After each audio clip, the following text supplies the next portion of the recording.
Hey there, and welcome to this week's edition of the Pack-A-Daily Circus Update. I'm your host, David Inark, and I appreciate you tuning in and stopping by.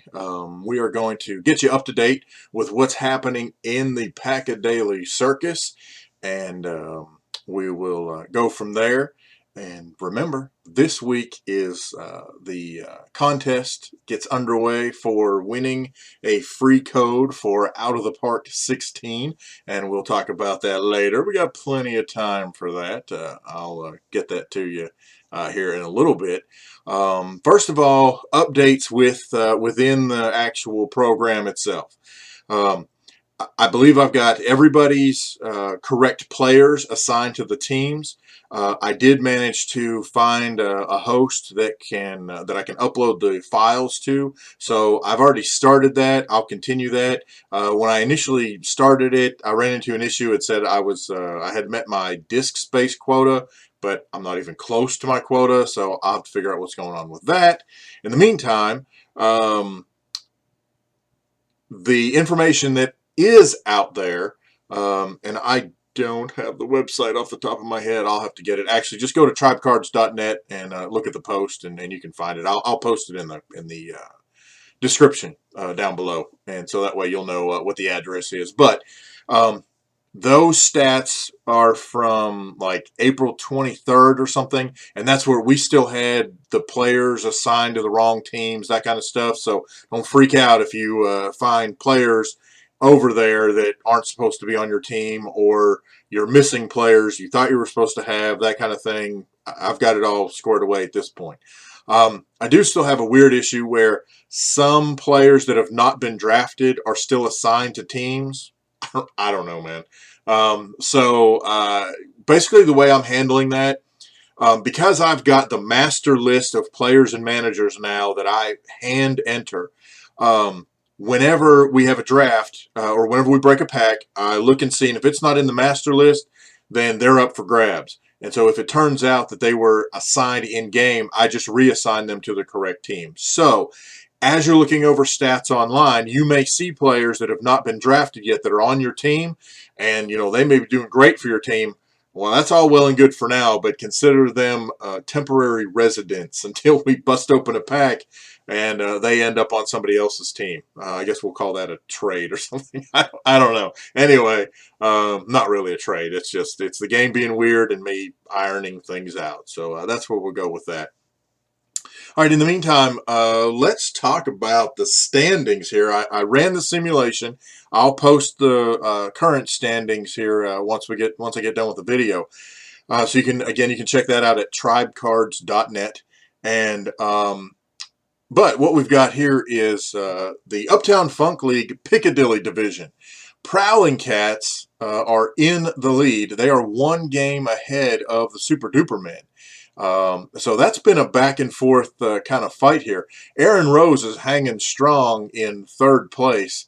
I find that absolutely hilarious because Aaron has actually only drafted 2 real players, and so the rest of her team is just fictional players and whatever crazy real players the game assigned to her.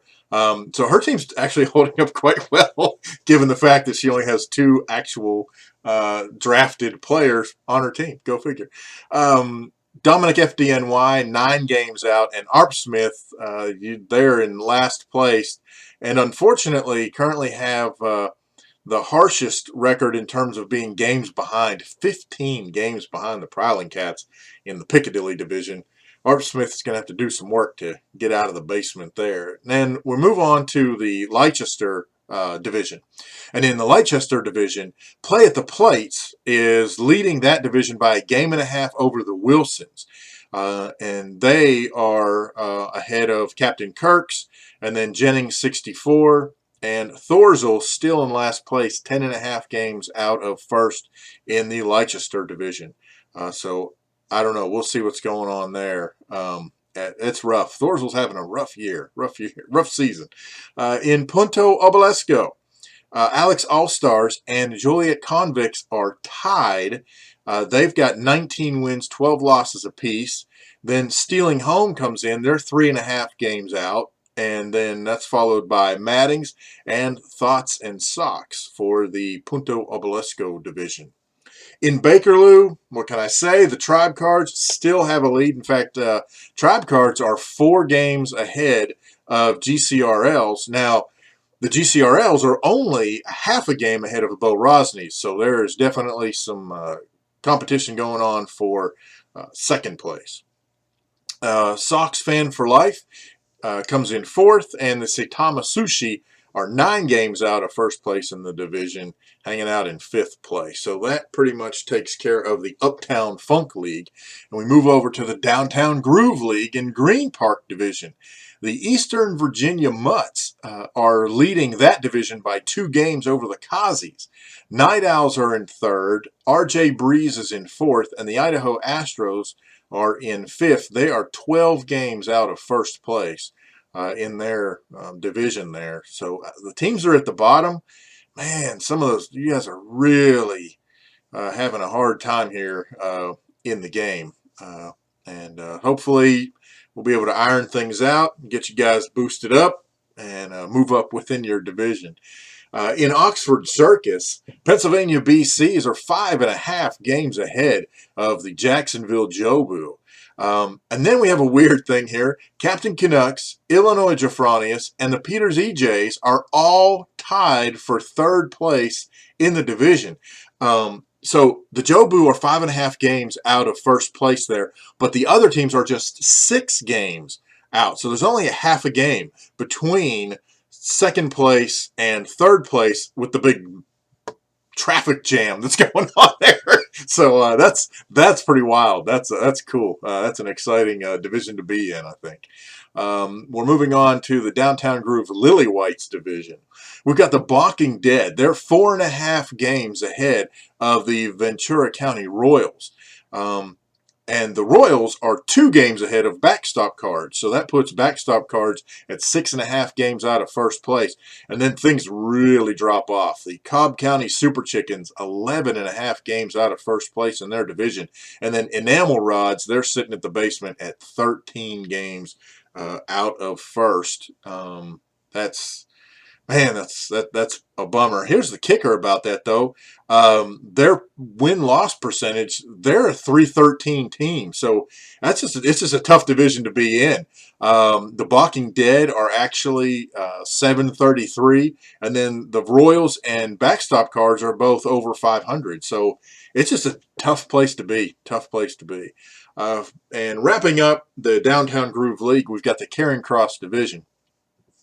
Nachos Grande, they are 5.5 games in first place. They're running away with things. They've got a 710 winning percentage. Northampton Therapists, they're 5.5 games out, followed by T.S. Henson's and New Jersey Hadsels. Now, the Hensons and the Hadsels are only a half game apart. Hensons are 7 games out, and Hadsels are 7.5 games out. So a lot of back and forth going there. And in fact, the Hensons won their last game, and the Hadsels lost their last game, and that's the main reason why they're situated the way they are. So that's going to be a struggle between those two for sure. And then finishing out Caring Cross, we've got the Kentucky Quarries hanging out in the bottom, 10.5 games out of first place. So some things are looking really good for the leaders in many of these divisions, although as I mentioned, some of them are pretty close. And then the folks that are falling behind, there's definitely a widening gap. So hopefully, though, we'll especially now that we've got some more players involved, and as we continue the breaks, and once I get the gist of how to get you guys to be able to assign the players where you want them, then we can go from there. And I think a lot of that will come into play once you can see who's on your team, although we do have the master player manager list. So again, you can email me if you have a particular lineup that you want or particular people that you want in your active player list. I'll get those in there, and we'll get that squared away, and we'll try to get you set up as best we can. In fact, one of the things I think I'll do is I'll do a post that shows what the lineup screen looks like, and that'll give you an idea as to your different options in terms of lineup. Because really with lineups, you can do your lineups versus right hand versus left hand, with designated hitter, without designated hitter, and I think there's even another option in there. I've got the game right here. I could just go right here and click and say, oh yeah, this is how we do it. We've got versus right hand pitcher versus left hand. Yeah, right and left with designated hitter. So that's what I was looking at. Okay, so all kinds of different options, and then we can show you the. I'll show you how the lineups work. Excuse me, how the lineups work, and then we'll go from there. I was looking for some news. In the game, Brett Lawrie is out. He'll be out for 4 or 5 months. He's got a torn labrum, so he's out. And then there are other. The problem that I have with the news is that we have fictional players. So we have things like, well, here's a not fictional thing. Oh, yes, it is. Greg Foster. Greg Foster on the Thorzels shut out the Mattings back on May 11th, which is very cool. But it's a fictional player, so it's kind of like, well, okay, you know. what are you going to do, right? so I've been trying to. Pat O'Brien on the Prowling Cats. All right, he got a shutout. They shut out the Arp Smiths back on May 5th, for what that's worth. So there you go. But we'll, as we go through this and as we get rid of fictional players, then the news is going to make a whole lot more sense, I think. But anyway, all right. So enough rambling about that kind of stuff. Let's talk about the Out of the Park 16 code giveaway. So here's how this is going to work. You're going to send an email to me, David Inark, DavidInark @gmail.com, with the subject perfection. So that's the subject, perfection, to davidinark @gmail.com. I am not announcing this anywhere else. It's only in the video. All right. And what I need you to do is send me the answer to this question. Who was the first Indians player to pitch a perfect game? That's it. First Indians player, pitch a perfect game. Send me the answer, davidinark @gmail.com, subject perfection. The contest will be open until noon on Saturday, May 23rd. I'll shut things down, or I won't take any emails after that regarding this. I'll put all the names in a list. We'll randomize the names that have entered the contest, and then you can win. In fact, I think what I'm going to do, I'm making this up off the top of my head, and I'm probably asking for more trouble, but I will even let you enter more than once. You can enter once a day. All right, so I'll be checking the timestamps, and you can enter once a day. And again, send an email, davidinark @gmail.com, subject perfection, who was the first Indians player to pitch a perfect game in Indians history. All right, so that's the contest. I appreciate you guys joining me today. Stop on over to tribecards.net for the latest pack breaks and other updates from the Pack-A-Daily Circus, and I will see you next time. Thanks for joining.